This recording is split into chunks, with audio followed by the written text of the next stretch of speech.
Olá, está começando o Cinepódio, um programa feito com os 5 filmes mais votados em nossa página www.tv.nesp.br/Cinepódio.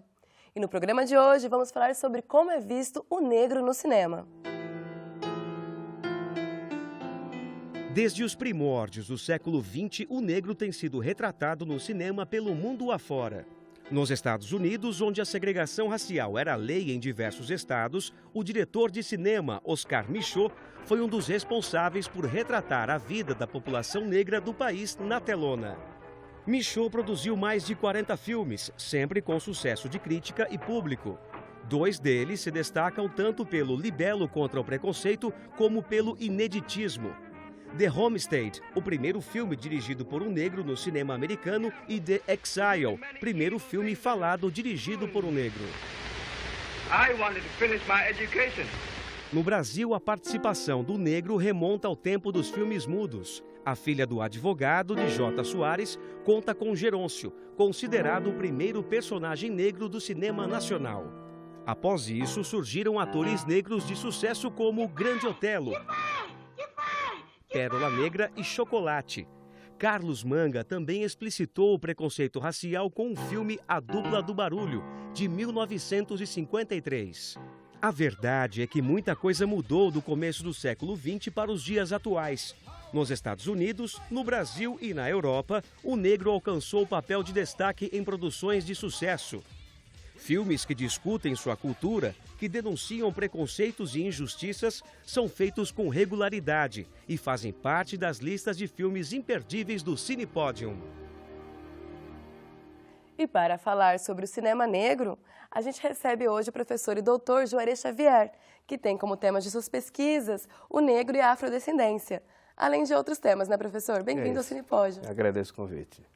Professor, a história do negro no cinema ela é muito rica. É possível dizer qual o espaço-tempo em que houve essa guinada de importância do negro no cinema? Tem um ponto de referência, de ruptura importante, que é a década de 50. Logo o período posterior à Segunda Guerra Mundial, a questão racial estava sendo discutida no mundo inteiro.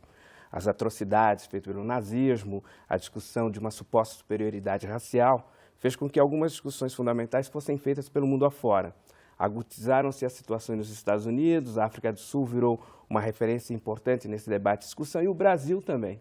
Então, a década de 50 pode ser considerada como um período importante para discutir e rediscutir as questões raciais no mundo, e o cinema acabou refletindo esse debate, que estava sendo feito na cultura, na política, no teatro e, consequentemente, no cinema. Então, pode-se considerar que a década de 50 é uma década importante para o debate das relações étnicas raciais, tendo o negro como epicentro, particularmente na América, e isso refletiu positivamente no cinema. Pelos grandes conflitos que estavam havendo em Nova Orleans, no sul dos Estados Unidos, e que se refletiam em toda a arte americana. Criou-se um paradoxo, né? Os Estados Unidos diziam que fazia a defesa da liberdade do mundo livre, dos valores ocidentais, lutou contra o racismo na Europa, e no seu próprio país, no seu próprio quintal, praticava a segregação de uma forma radical, né? A segregação foi instituída nos Estados Unidos como lei até a metade da década de 60.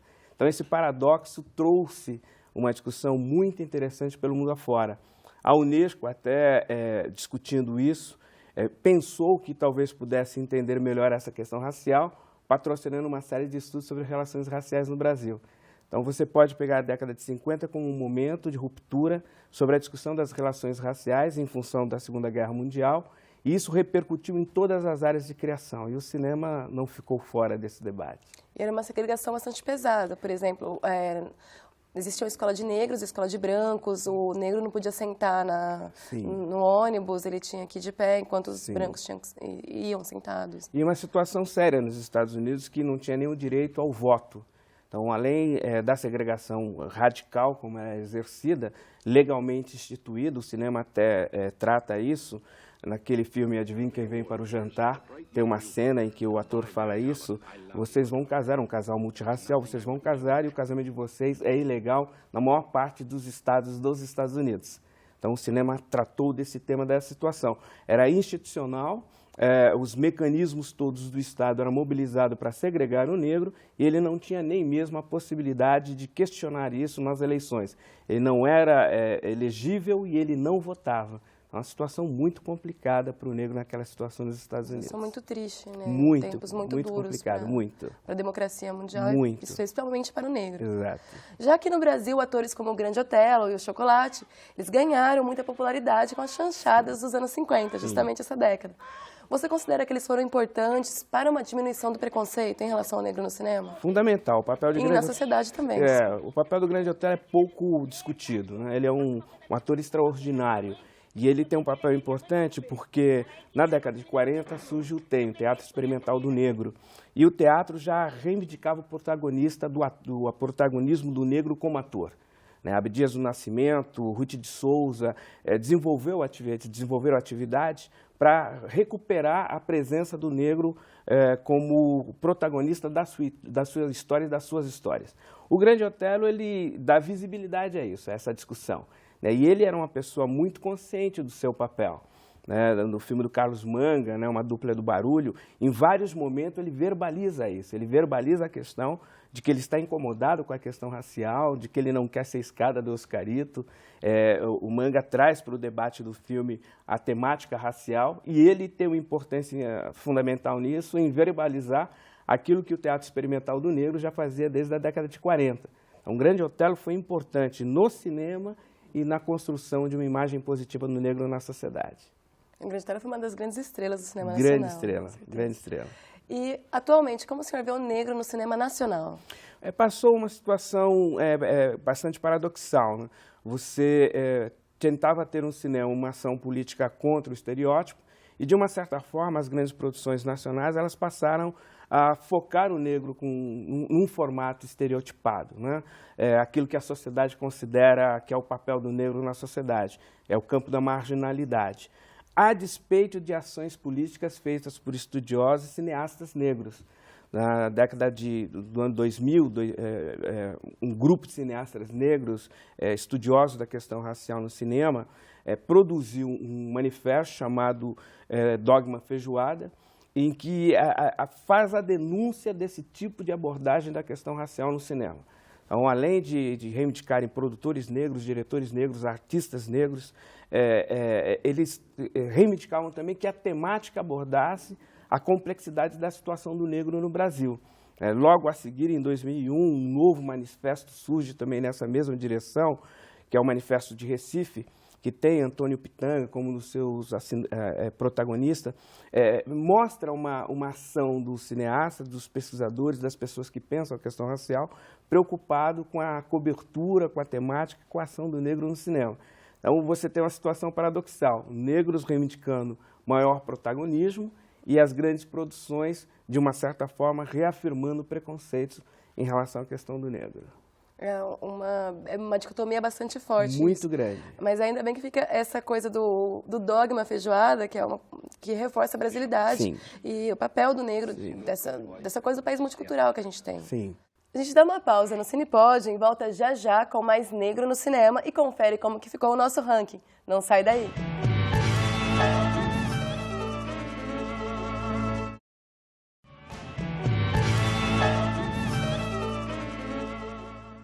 Voltamos com o Cine Pódio, hoje falando sobre o negro no cinema. Professor Juarez, que tal a gente conhecer o nosso quinto lugar? Ótimo.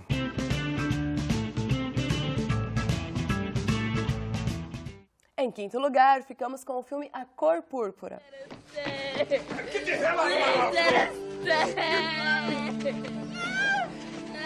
Nesse drama de época, Steven Spielberg conta a história de Celie, uma jovem de 14 anos que foi violentada pelo pai e se tornou mãe de 2 crianças.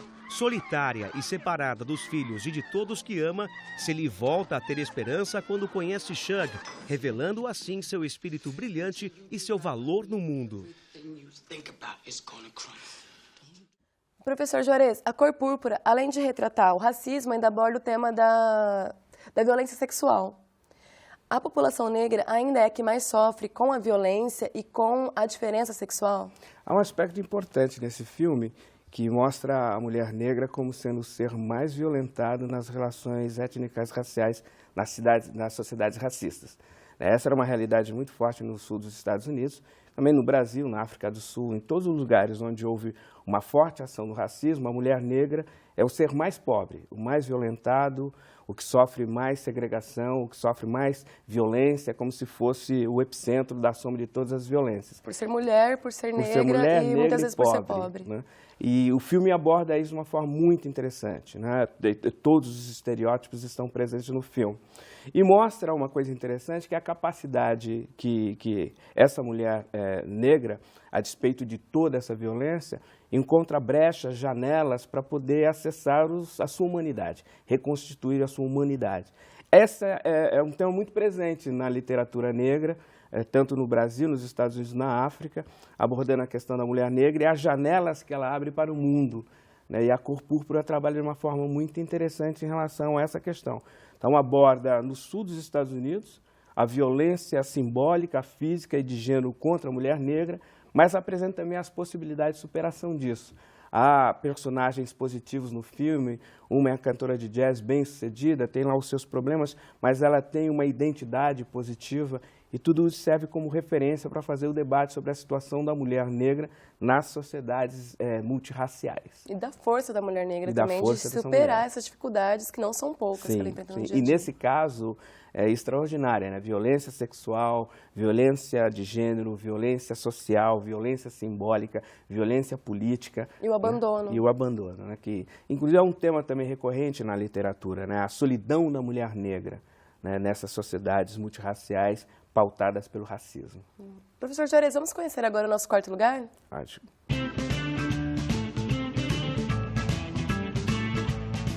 Em quarto lugar, ficou o filme A Outra História Americana.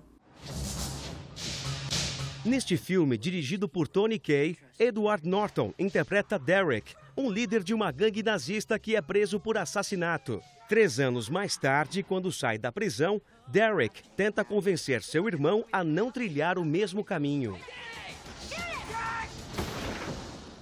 Professor Juarez, o neonazismo, assim como outros filmes que têm como tema o ódio racial, ele mostra a diferença da punição.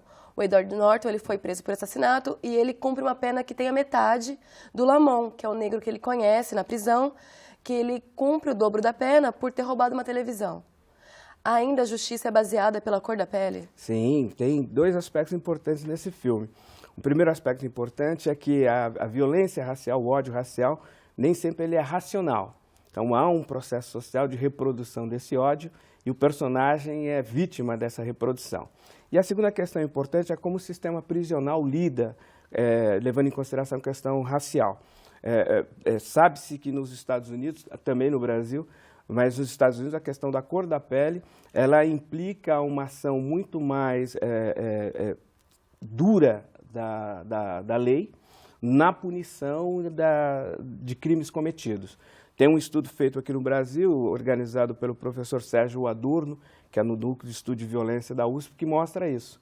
Pessoas brancas e negras que cometeram os mesmos crimes, elas são julgadas de forma diferente e as penas são diferentes também. Né? O que eu acho que é um dado interessante nesse filme é que mostra a irracionalidade do ódio racional, a irracionalidade do ódio racial, e como a pessoa que passou pelo sistema prisional tem condições de fazer essa comparação. Tanto é que ele sai diferente da prisão. Né? Ele consegue observar que, a despeito da irracionalidade do seu ódio racial, é possível perceber que muitas daquelas construções não correspondem com a realidade. Então, é um fato comprovado por pesquisas no campo da sociologia, da antropologia e da legislação, de que negros que cometem os mesmos crimes de brancos têm uma pena muito mais dura determinada pelo sistema penal. E até em relação à busca por solução de crimes, Sim. quando a vítima, o que aconteceu recentemente no Brasil, que foi o caso da van no Rio de Janeiro, Sim. enquanto as vítimas eram brasileiras, não houve uma punição, não houve o final do caso.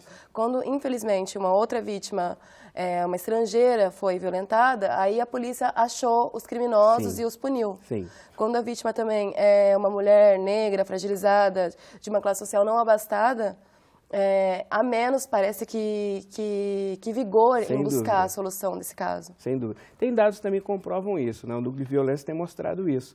Quando a violência atinge população pobre, negra, marginalizada da periferia, o processo de investigação é muito mais lento, o processo não anda e você tem um período muito longo de acompanhamento desse caso, o que muitas vezes implica a impunidade. A impunidade tem sido uma marca característica de violências sofridas pelas populações ou afrodescendente ou pobre em situação de violência ou vulnerabilidade. E o cinema aborda isso de uma forma muito interessante, nesse filme especial, né, que ele mostra que o sistema prisional, o sistema legal, todo ele incorporou o racismo institucional e olha de forma diferente pessoas a partir da cor da pele, da sua situação social, tem demonstrado isso de forma muito evidente, né?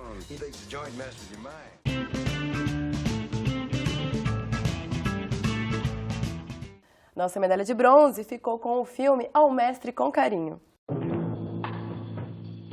James Clevel dirige esse drama do engenheiro Mark, interpretado por Sidney Poitier, que resolve dar aulas quando perde o emprego. Ao se deparar com uma turma de alunos majoritariamente branca e muito baderneira, Mark não se amedronta e enfrenta o desafio. Professor Juarez, Ao Mestre com Carinho é um filme que ele tem essa importância enquanto libelo antirracismo e também como arma pedagógica em sala de aula, já que traz o professor, interpretado pelo Sidney Poitier, numa época de grande conflito racial, que é ali nos anos 60, e que ele consegue mudar as coisas através da educação. A educação ainda é a grande arma para poder tornar a sociedade um ambiente mais igualitário e também fazer com que os seres humanos tenham essa ferramenta de conseguir lutar contra as injustiças através da educação? Tanto é que, desde os anos 70, há uma ação política do movimento negro pelo mundo afora, no Brasil em especial, para que a discussão racial seja feita em sala de aula. Isso resultou numa lei em 2003, a Lei 10.639, que é uma lei que obriga a apresentação da história do negro e da África no sistema escolar, tanto particular como público, para recuperar essa discussão, em função do papel que a escola tem na formação da cidadania. E esse filme especial ele tem vários fatores extraordinários. A primeira coisa que chama a atenção é que ele vai ser contextualizado na Inglaterra, supostamente para tirar os Estados Unidos do foco da discussão racial, numa época muito importante. Os anos 60 são fundamentais para a discussão dos direitos civis e da questão racial nos Estados Unidos.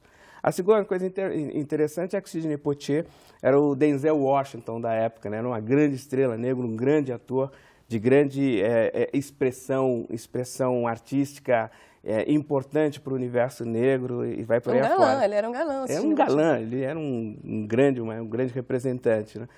E o terceiro aspecto importante é que na escola, a ideia de tirar o negro do lugar comum, a ideia importante é que não era comum imaginar um negro professor. Os lugares sociais ocupados pelo negro eram os lugares subalternos. Então, de repente, você apresenta um professor negro numa posição de destaque, numa sala de alunos brancos, né, e há um conflito. A sala de aula, apesar de ser o espaço da socialização, também é o espaço das contradições raciais, políticas, de gênero. Então, o locus foi muito interessante ter uma sala de aula. Numa época de movimento estudantil forte, de revolução de costume, sexual, musical. Importante, que se dava na escola, né, que se dava muito forte na escola. Né, e esse professor, né, fora do lugar, né, fora da caixa, acaba tendo um papel extremamente importante. Engenheiro, né, o que também não era muito comum. Né, e ele já vinha de uma série de trabalhos importantes. Né, Sidney Poitier também foi o ator principal, né, de Adivinha Quem Vem para Jantar, e também foi um libelo importante na luta contra o racismo, que era um casamento multirracial, e ele também, para poder se apresentar no filme, ele era um professor, um pesquisador de ponta. Então, essa necessidade de construção de imagens positivas do negro. Então, esse filme, O Mestre com Carinho, ele tem vários aspectos importantes. E ainda hoje, é uma ferramenta importante para o debate em sala de aula. Né? Professores têm usado esse filme para explorar ao limite a questão racial, a questão política, a questão social, de uma forma muito interessante. Então, é um filme marcante para a história do cinema e para a história do negro no cinema. Um filme sensacional, Mestre com Carinho. Muito bom. O Cinepod vai para o intervalo e volta já com mais Negro no Cinema. Não sai daí.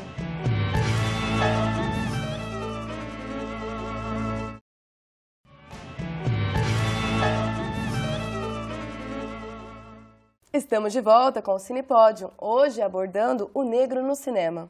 Professor Juarez, vamos conhecer o nosso vice-campeão? Ótimo.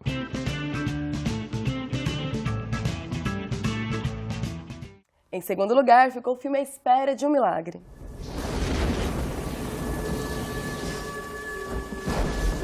Em 1935, no corredor da morte de uma prisão sulista, Paul, interpretado por Tom Hanks, é chefe de guarda da prisão.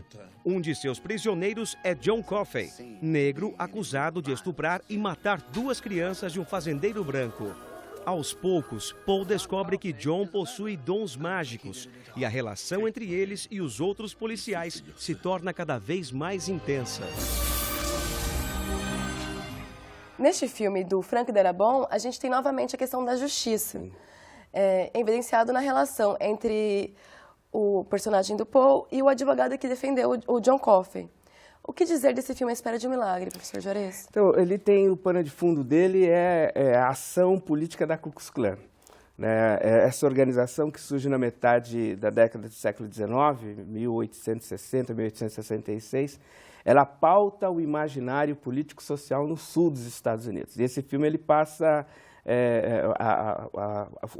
a cena de fundo dele, a narrativa de fundo dele, é essa preocupação, esse imaginário construído pela Ku Klux Klan, dos negros violentos, dos negros estupradores, dos negros que não respeitam os limites, dos negros enormes, fortes, né? E ele é um personagem muito grande, né?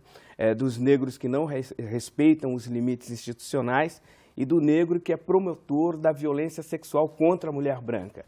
A Ku Klux Klan ela surge com esse ideário. Esse ideário de defesa dos valores da sociedade branco-ocidental, cristã, que eles se reivindicam como cristãos, apesar de fazerem violência contra os católicos, negros, homossexuais, judeus, ciganos e assim sucessivamente. Então esse filme mostra isso, dentro de um espaço que é o espaço da prisão, onde todas essas relações se revelam. Né? E de repente o personagem vai desmontando todos esses estereótipos.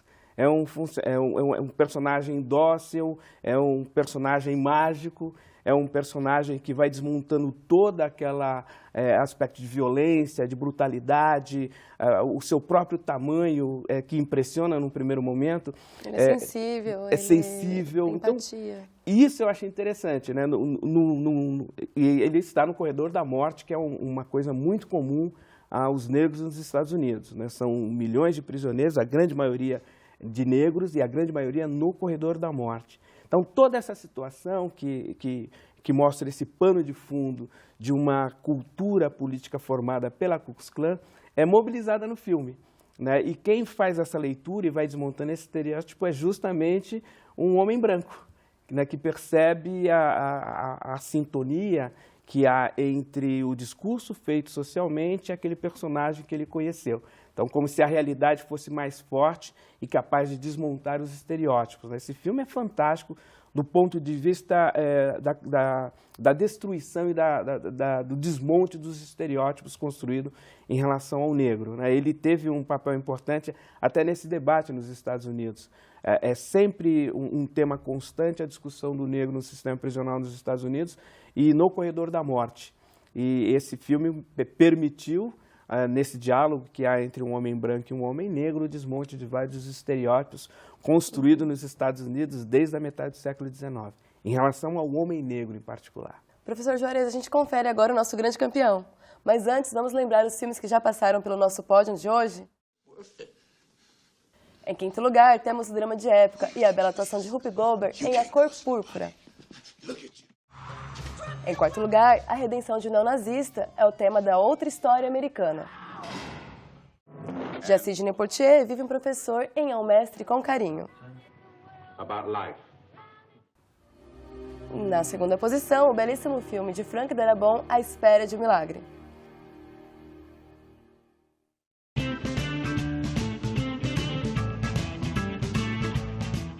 E agora sim vamos conhecer o nosso grande campeão, Malcolm X, a obra-prima de Spike Lee. Roseland. Roseland. Neste filme biografia, Spike Lee apresenta o famoso líder afro-americano Malcolm X, interpretado por Denzel Washington, que teve o pai, um pastor, assassinado pela Ku Klux Klan e sua mãe internada por insanidade. Depois de ser preso, Malcolm se converteu ao islamismo e começou a pregar palavras de ódio contra os brancos. Anos mais tarde, em sua peregrinação a Meca, abranda suas convicções e tenta quebrar o rígido dogma da nação islâmica com trágicos resultados.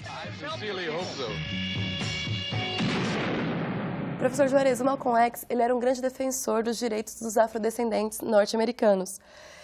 Qual que é a importância dele na luta dos negros justamente na história americana?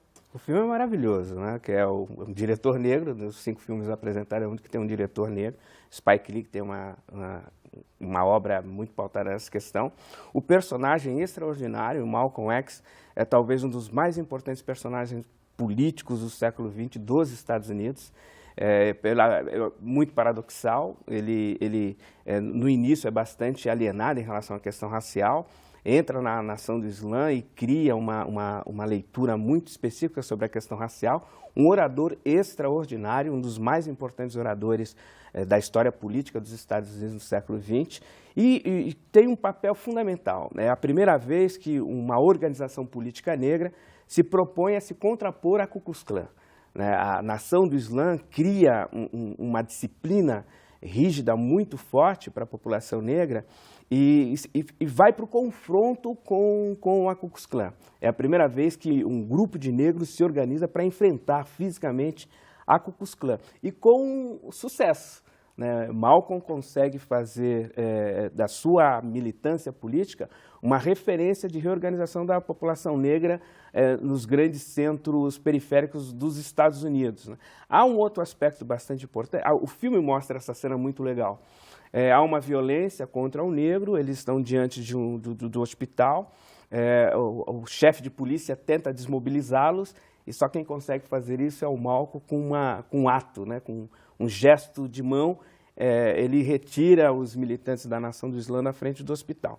Então é muito característico desse filme a trajetória política que os negros têm nos Estados Unidos nesse período. E ele, de um certo momento, num certo sentido, é um contraponto à discussão apresentada por Luther King, que também era um grande militante. O Malcolm ele já vem naquela coisa da violência, já é a violência do ódio que alimenta mais ódio de oposição. Sim. E que acaba influenciando muito os Panteras Negras. Sim, sim. Os Panteras Negras, de uma certa forma, o Partido Panteras Negras, de uma certa forma, é continuidade desse discurso, mas só que focado mais à esquerda. Uma das líderes do Partido Pantera Negra, a Angela Davis, foi aluna do Marcuse, que é um dos últimos remanescentes da escola de Frankfurt. Então já tinha uma militância política e já pregava de fato a organização armada para se confrontar com o racismo institucional nos Estados Unidos. Então o Malcolm é uma figura extraordinária, não só para a população negra, mas para a própria nação norte-americana, para se revisitar, se reinventar. Rever seus conceitos, rever a sua atuação, particularmente em relação aos negros. E foi a primeira grande personagem no Ocidente a mostrar aquilo que a Simone de Beauvoir vai dizer mais tarde, os crimes institucionais cometidos pelo homem branco contra as populações não brancas no mundo inteiro. O Malcolm tem um forte discurso marcando essa ação brutal que o homem branco cometeu contra as populações não brancas.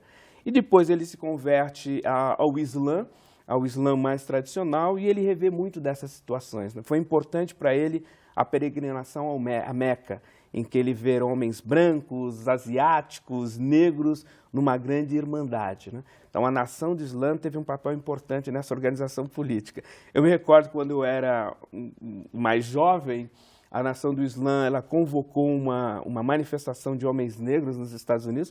Eu fiquei apaixonado, quase que eu vou para essa manifestação. A ideia era que os homens negros assumissem a sua responsabilidade diante da sua família. Então tudo isso é fruto da ação política do Malcolm X, do Malcolm X, e esse grande filme do Spike Lee retrata esse personagem extraordinário do século XX.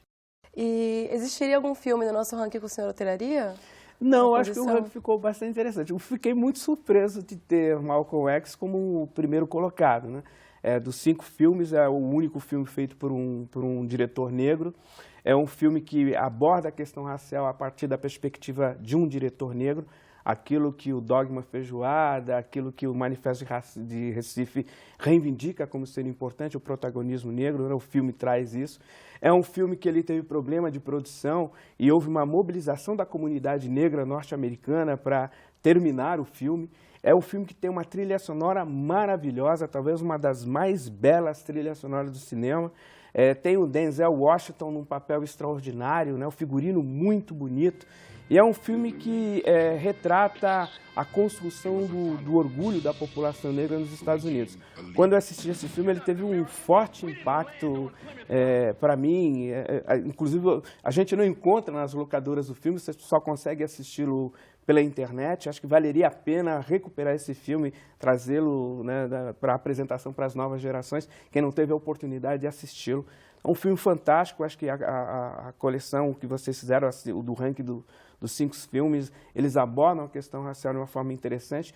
Creio eu que os professores do ensino médio poderiam lançar mão desses filmes para poder fazer a discussão da questão racial em sala de aula com os seus alunos, né? E fico muito feliz de ter o Spike Lee e o Malcolm X como o medalha de ouro do ranking de vocês. Em primeiro lugar. Professor Juarez, eu gostaria de agradecer a presença aqui, foi um bate-papo bastante gostoso. Eu que agradeço. Agradeço, acho importante discutir a questão racial, acho que vocês dão uma grande contribuição para a gente construir um país diferente, com perspectiva diferente, particularmente para as nossas crianças. Muito bom o programa. Obrigada. O Cinepódium sobre o negro no cinema fica por aqui, mas você pode entrar no nosso site e montar o nosso próximo ranking, www.tv.nesp.br/Cinepódium. Até o nosso próximo programa.